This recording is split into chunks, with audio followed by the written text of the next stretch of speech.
Actualmente está en emisión la segunda temporada de Daredevil Born Again. Se nota un gran salto de calidad con respecto a la primera temporada, pero fuera del apartado técnico, noté algo que muy pocas veces he visto. Habían hecho que en pocas escenas me importaran algunos personajes que en la primera temporada me daban igual. Y es así como me puse a reflexionar sobre la importancia de un buen elenco de secundarios. ¿Qué es lo que hace que funcionen realmente? Bienvenidos a Butaca Abierta. Mi nombre es Adrián. Hoy vamos a hablar sobre los personajes secundarios. Vamos a ver cómo pueden elevar o disminuir la calidad de la historia. Pero antes de empezar quisiera invitarles a que se suscriban al canal para que vean más contenido de cine y series que se viene y le den like a este video, así me apoyan bastante. Ahora sí, tomen asiento y disfruten.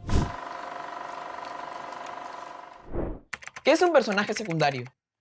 Un personaje secundario es todo aquel que no sea el protagonista, y en su mayoría sirven como acompañantes del protagonista o también como obstáculos del protagonista a lo largo de la historia. Y a menudo se comete el error de tratarlos como simple relleno, pero la calidad de estos personajes puede determinar si la gente conecta o no con la historia.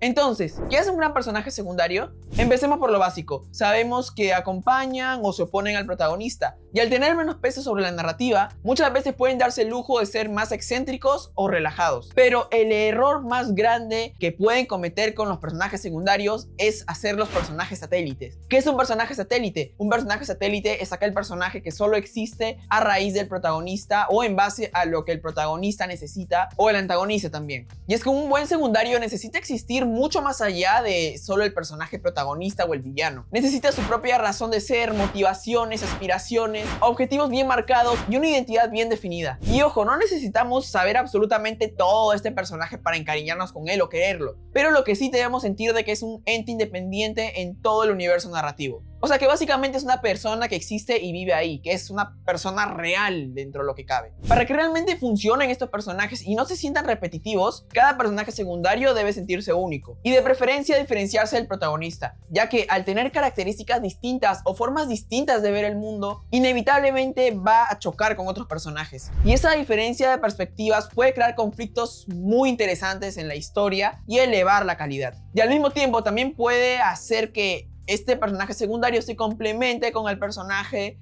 principal, ya sea que opinan lo mismo o tienen distintas formas de ver el mundo. Ahora, estos personajes pueden funcionar como aliados, enemigos o incluso herramientas narrativas, y es que su función principal es ayudar a que la narrativa avance. Pero ¿cómo sabemos si un personaje secundario realmente funciona? Creo que para saber esto, la mejor pregunta que debemos hacernos es ¿por qué es importante tener este personaje aquí? Ya que todo secundario debe tener un propósito o un objetivo, por más mínimo que sea. Tienen que tener un impacto real o tangible en la trama, influir en la historia, influir en las decisiones del protagonista o villano, o incluso debe tener injerencia y ser parte del camino para llegar al final de la historia. Si quitas a un personaje y la historia sigue totalmente igual, entonces realmente este personaje secundario está sobrando. Por eso la regla de oro es tratar de tener solo a los secundarios estrictamente necesarios. Ahora hay un detalle muy importante. A diferencia del protagonista, la mayoría de personajes secundarios no necesitan un arco de personaje necesariamente. Dependiendo de las necesidades del guión, pueden mantenerse sin cambios de inicio a fin y seguir funcionando. Pero aunque ellos no cambien algo internamente, su presencia sí debería cambiar algo en la historia. Muchas veces son el vehículo perfecto para introducir un tema interesante en la historia, complementario a la trama principal, dando paso a las famosas subtramas, o también pueden ayudar a que otros personajes a su alrededor cambien y evolucionen. Aunque eso sí, hay que tener cuidado con darles una temática que se aleje totalmente del componente central de la historia. La idea de que esas subtramas, si la vas a introducir, se relacione de alguna manera con la historia central. Eso sería lo más preferible. También hay que tener cuidado con que el personaje secundario no se coma al protagonista. O sea, sí, tienen que ser geniales, tienen que ser chéveres, eso sí, por supuesto. De hecho, si están bien construidos, pueden hasta llegar a ser mucho más memorables que el héroe. Pero es importante tener un balance entre la importancia de cada personaje para que la historia no pierda el foco. Considero que una de las claves para hacer memorable a un personaje secundario, y eso es algo que utiliza mucho Disney, es darle ciertas excentricidades o características únicas. Las películas de Disney tienen innumerables personajes secundarios icónicos. Entre algunos de ellos se encuentran Timón y Pumba, Mushu, Sebastián, Olaf, el gato Cheshire, etcétera, etcétera. O sea, en resumen, a los personajes secundarios no hay que tratarlos como accesorios. Hay que buscar darles una profundidad o al menos darles un propósito y así dejar que enriquezcan la historia. Pero bueno, para dejar un poco más en claro todo lo que hemos estado comentando, vamos a ver algunos ejemplos que hacen bien este trabajo y a la vez lo hacen mal. Sí, básicamente esos serían los ejemplos de Schrödinger. Y uno de los que me parece más curioso es el del juego del calamar. Creo que ya casi todos han visto esta serie. La primera temporada es, creo, la temporada más vista en toda la historia de Netflix, incluso superando Stranger Things o Merlina, si no me equivoco. Y en el caso de esta serie, la mala gestión de personajes secundarios vino a partir del segundo volumen, específicamente en la tercera temporada. Y es que esto terminó pasándole factura al final de la historia. Pero a ver, déjenme me explico. Creo que una de las razones por las cuales el juego de calamar fue exitosa, fuera de por todo el mundo que plantea, los juegos estaban bien interesantes y bien realizados, es por los personajes que presenta. Sí, por ahí había uno que otro personaje descartable, como el policía, bueno, ese nunca deja de ser descartable, pero considero que la primera temporada tiene a todos sus jugadores bien realizados y logra darles un equilibrio en cuanto a participación. Sin embargo, en la segunda temporada cometieron un error que para mí fue muy grave, que hizo que yo desconectara al final y creo que a muchos también le habrá pasado lo mismo. Y es que, a ver, al inicio de la segunda temporada, la serie hace un trabajo fantástico presentando a los nuevos personajes y jugadores, que rápidamente se llegan a ganar nuestro cariño, como la jugadora 120, la jugadora 222, la 149 o el jugador 246. Estos personajes cumplen a la perfección la regla de tener motivaciones claras y concisas, además de presentar una identidad bien definida. Y bueno, hasta la segunda temporada la verdad considero que todo avanza bien, sí, eliminan a algunos personajes buenos y malos, pero dentro de todo el roster está equilibrado. Sin embargo, al llegar al segundo capítulo de la tercera temporada, la serie toma una decisión muy drástica. Eliminan de golpe a casi todos los jugadores con los que el público llegó a empatizar, a los jugadores más queridos. Y sí, el capítulo fue muy impactante y choqueante. Me acuerdo que yo me quedé como loco deseando ver el siguiente una vez terminó. Pero lamentablemente, por crear este shock, hubieron grandes consecuencias para el final. ¿Y qué pasó después? Nos quedamos en la recta final solo con el protagonista Ji-hoon y la jugadora 222, que tampoco dura mucho, porque la 149, a pesar de que sobrevive, digamos que también se va del juego de la vida. Y el resto de personajes que quedan son personajes diseñados exclusivamente para caerte mal, como el jugador 100, el 125 o el 333. Y aquí creo que está el mayor fallo: al dejar vivos durante más de la mitad de la temporada a solo puro personaje antagonista que está diseñado para caernos mal, el guión te obliga a ponerte del lado de Ji-hoon por puro descarte. No porque sus ideales sean los correctos, porque Ji-hoon tiene muchas contradicciones a lo largo de este segundo volumen, sino que lo hacen simplemente por puro descarte, porque no puedes empatizar con los otros. Los secundarios ya no son utilizados para crear dilemas morales interesantes, presentar puntos de vista distintos o generar conflictos mucho más interesantes en la trama. Y bueno, se van por algo que a mí me parece mucho más formulaico y mucho menos interesante. Y es que bueno, tampoco es que hagan mucho por hacer interesante a los otros personajes que quedaron. Creo que puedo llegar a entender cuál era el punto de los creadores de la serie al tomar esta decisión tan drástica de dejar solo a Ji-hoon y al bebé vivos, pero considero que es una idea que no termina de aterrizar del todo. Y para que me entiendan mejor, vamos a compararlo con la primera temporada. En la primera temporada quedan dos finalistas, Ji-hoon y Sang-woo, el jugador 218. Sí, Sang-woo era el jugador más despiadado y maquiavélico, pero no se quedaba solo en ser un simple obstáculo o ser el villano totalmente malvado de la historia. Conocíamos su trasfondo, tenía un conflicto interno bien potente, tenía contradicciones y también cargaba con el peso de las expectativas que tenía su madre con él. Esta mentira que había hecho con su madre de que supuestamente era un hombre exitoso. Entonces, esta profundidad hace que, a pesar de que en algún punto llegues a odiar a Sang-woo por sus acciones, puedas entenderlo de alguna forma y el enfrentamiento final se hace súper tenso. Porque aunque no lo apoyes, al menos lo entiendes por un lado. O al menos se llega a presentar un conflicto moral muy interesante de cómo una persona relativamente decente se va corrompiendo. Sin embargo, en esta última temporada, esas matices en su mayoría desaparecen totalmente. Sí, intentan jugar con una ambigüedad moral del jugador 363, aunque bueno, ya lo que él hizo sí era medio imperdonable, pero creo que tampoco funciona porque no hay demasiada construcción previa. Ya desde el inicio lo presenta como un ser despreciable y así se queda hasta el final. lo cual funcionaría si fuera solo él, pero lamentablemente el resto de personajes que quedaron eran igualitos, entonces eso no ayudó en absolutamente nada. Así que bueno, en esta temporada los secundarios dejaron de ser personajes que enriquecen la trama y pasaron a ser simples obstáculos para el protagonista. Y cuando los personajes secundarios solo sirven como obstáculo y para hacer quedar bien al protagonista, la calidad de la historia decae bastante. Y ni hablemos del inútil del policía, que en las 3 temporadas no sirvió para nada. Otro ejemplo que también presenta contrastes parecidos es si comparamos dos sagas que pertenecen a la misma franquicia, la de Harry Potter y Animales Fantásticos. Porque sí, ambos pertenecen al mismo universo, pero con respecto a la calidad de sus personajes, creo que Harry Potter se lleva de encuentro a Animales Fantásticos. ¿Por qué amamos a los personajes de Harry Potter y, bueno, los de Animales Fantásticos, la mayoría nos da igual? A ver, empecemos analizando a Ron y Hermione. Sí, son los mejores amigos de Harry, pero sus vidas no giran 100% en torno a él. Por ejemplo, Hermione tiene su propia cruzada para demostrar su valía, tiene ese peso de ser rechazada por ser hija de muggles o de personajes no magos, además de que también tiene como que ciertos rasgos de activismo, que bueno, eso creo que es más en el libro que en las películas, pero igual, probablemente en la nueva serie Harry Potter esto sí esté presente. Y Ron también siempre lidia con un complejo de inferioridad al compararse siempre con sus hermanos o incluso con su mejor amigo Harry, que en teoría es súper famoso. Entonces, claro, estos personajes tienen conflictos, tienen motivaciones propias, tienen aspiraciones propias. Sí, acompañan a Harry y son cruciales para el desenlace de la historia, pero no solo existen gracias a Harry, ellos también pueden existir por su propia cuenta. Además, tienen una personalidad muy marcada. Lo mismo podríamos decir de Hagrid, que es un personaje enorme, es bondadoso, tiene un aspecto descuidado, se nota que le importan las criaturas mágicas. Entonces, esas características se logran impregnar en la memoria de todos los que ven Harry Potter y por eso se vuelven personajes memorables. También hablemos de Snape, el de las películas, que tiene también un aspecto desaliñado, vestimenta oscura, se nota de que siempre hay una ambigüedad con él, de que no sabe si va a apoyar a Harry o va a estar en contra de él,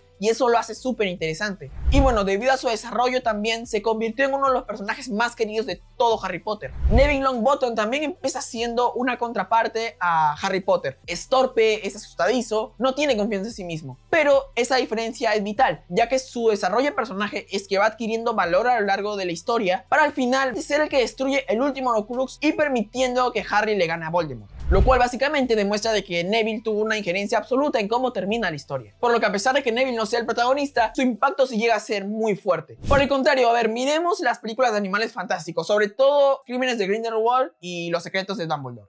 Personajes como Tisios Scamander o Yusuf Kama, ¿para qué están ahí? De hecho, tengo que confesar que ni me acordaba cómo se llamaban, me los he aprendido solo para este video. Por ejemplo, se les da un trasfondo súper enredado, pero en la práctica su razón de ser en la historia es casi nula. No tiene un impacto real en la historia y funcionan un poco más como exposición andante en vez de personajes hechos y derechos. Para ahí como que a Tadeus creo que le dan una relación y unas cositas que hacer, pero igual creo que se queda muy atrás. E incluso vamos con los protagonistas de la primera película de Animales Fantásticos. El grupo inicial de la primera película, Newt, Jacob, Tina y Queenie, funcionaban muy bien en la primera entrega, ya que eran personajes distintos entre sí y que de alguna forma se llegaban a complementar. Sin embargo, a medida que avanzaron las películas, se rompió esta idea de mantener su identidad bien definida. Y creo que la que peor se lo lleva es Tina, que incluso en Los Secretos de Dumbledore solo aparece al final cuando ya acabó toda la historia. O sea, básicamente ella no aportó en nada para que se resuelva la parte más importante en teoría. Y bueno, en estas películas también podemos ver qué es lo que pasa cuando un secundario se come a los protagonistas e incluso cuando los personajes llegan a sobrecargar la trama. Y es que tanto en Los Crímenes de Grindelwald, pero sobre todo en Los Secretos de Dumbledore, sucede esto. Newt, a pesar de ser el supuesto protagonista de toda la saga, empieza a pasar a un segundo plano, como que se nota que ya no tiene mucho que hacer, pasa a ser un personaje secundario básicamente, y ahora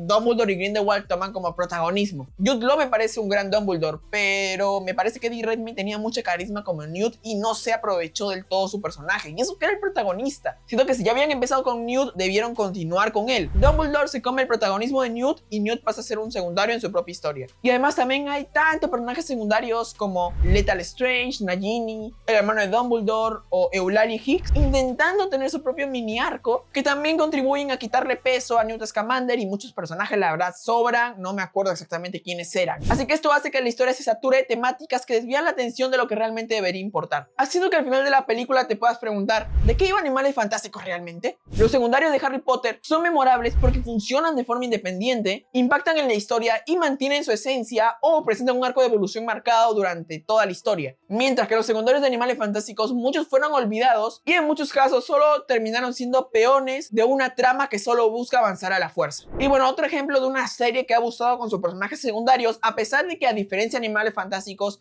considero que estos personajes sí son muy buenos, sería Stranger Things, sobre todo en su última temporada.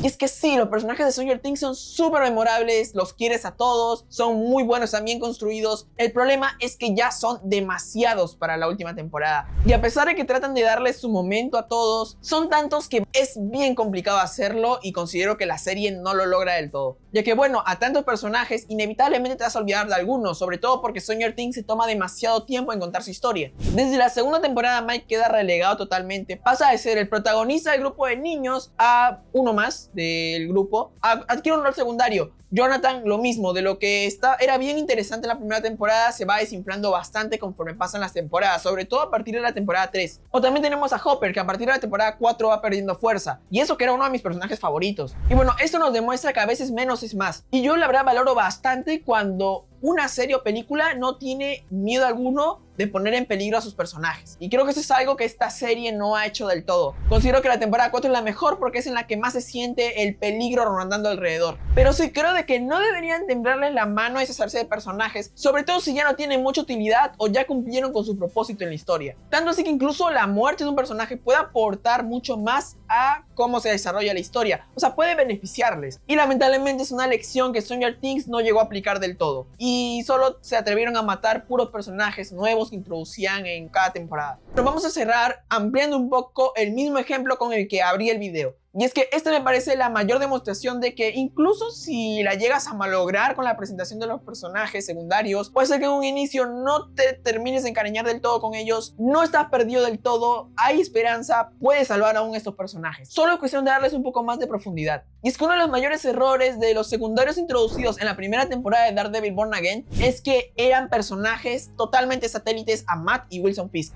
Y es que lo que buscaba el primer equipo de creativos de Daredevil Born Again con estos personajes no era crear personajes interesantes para la historia, sino simplemente reemplazar los roles que cumplían otros personajes como Foggy o Karen en las primeras temporadas de Daredevil de Netflix. Personajes que de por sí siempre han sido bien llevados y son icónicos. Y así es como introducen, por ejemplo, a Kristen McDuffie, que funciona como un reemplazo a Foggy, ya que es la amiga abogada de Matt. Cherry reemplaza al oficial Mahoney como un contacto de la ley y también un poco el rol de Karen de investigadora. Buck reemplaza a Wesley como el nuevo asistente, acompañante de Wilson Fisk. Bibi Urich reemplaza a su tío Ben Urich. Aunque este personaje sí presenta ideas interesantes que creo que solo no terminan de explotar del todo en esta primera temporada. Y tenemos a Heather, el nuevo interés amoroso de Matt, que es la única con la que desde este momento llegan a plantear algo relativamente interesante, pero igual, o sea, no termina de explotar. Y bueno, introdujeron a todos estos personajes solo para sacar a Karen y a Foggy de la ecuación. Y como mencioné, en lo que más fallan estos personajes es que son satélites de Matt Murdock y Wilson Fisk. No se sienten mucho como personas, a lo mucho Heather, pero no se sienten como personas propias. Por ahí con Héctor Ayala sí pudieron hacer un mejor trabajo, pero con los demás no funciona casi ninguno, y eso también afectó bastante a la calidad de la primera temporada. Y es que toda la información que tenemos de ellos solo gira en torno a estos personajes, pero siento que no tienen algo propio de ellos mismos. Y tampoco llegan a tener características muy marcadas o un exceso de carisma para poder suplir estas carencias. Pero luego entró el nuevo equipo creativo de la serie y con la segunda temporada tuvieron un subidón de calidad estos personajes brutal. Por ejemplo, Kristen demuestra que lo que se decía en la primera temporada de es que es muy buena abogada, no eran solo palabrerías, pero lo más importante, que es muy fiel a sus principios, además de que la vemos desenvolverse sin Matt de por medio, ya que a este punto Matt está desaparecido. Obtenemos en un simple plano mucha información sobre el pasado de Cherry, además lo ponen en peligro, lo cual hace que sí nos importe lo que le pueda pasar. Bueno, Buck gana demasiado aura, además de que también podemos conocer un poco de su pasado y cómo ve a Wilson Fisk, cómo conoció también a Kingpin, entonces eso creo que le suma bastante al personaje y poco a poco se va sintiendo como un sucesor mucho más natural de Wesley. Me parece que explotan un poco más a Bibi Urich y ahora le dan estos videos parodia de Kingpin que me parece funcionan de maravilla. Incluso llegaron a rescatar a un personaje de Hawkeye, Jax Dukens, que en Hawkeye como que es un personaje que ni fu ni fa, y eso que el actor Tony Dalton es buenísimo, si no vean Better Call Saul. Y en la primera temporada de Born Again es un simple cameo. Pero aquí en esta nueva temporada le llegan a dar muchas más escenas y a pesar de que no sabemos mucho de él, me parece que en las escenas en las que aparece se luce y complementa bastante al punto central de la historia. Y bueno, para complementar más, traen de regreso a los personajes icónicos como Poindexter, que ya había aparecido en la primera temporada. Tenemos más presencia de Foggy en ese capítulo flashback que es precioso, más protagonismo para Karen Page, que también como que la trataron de desaparecer en la primera temporada. Entonces aquí tenemos la principal muestra de que puedes empezar haciendo las cosas mal, ok, te va a costar, obviamente te va a costar parte de la audiencia, pero creo que lo mejor sería sentarte, ver exactamente qué estás haciendo mal, cómo puedes mejorar a tus personajes, cómo puedes mejorar tu historia y tratar de hacer un cambio. Creo que eso es lo que más valoro de la serie, que la serie se vio a sí misma, vio sus propios errores, defectos, que no estaba funcionando y se propuso mejorar y lo logró a sobremanera, según mi opinión.